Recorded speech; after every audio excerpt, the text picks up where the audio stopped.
Hello everyone, today we're gonna see how to do online banking in DBP.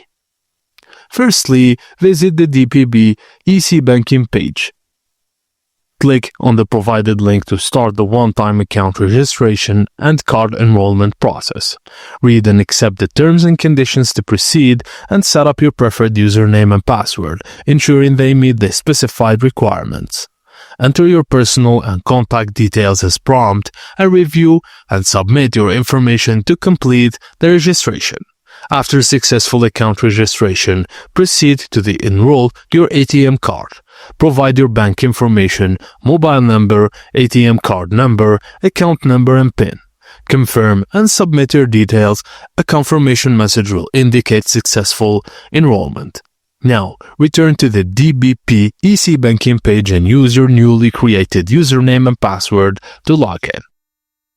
For on-the-go access, register your account and mobile number through the DBP EC banking platform to utilize mobile banking services. And that's it, guys. Thank you for watching, and please don't forget to like and subscribe for more.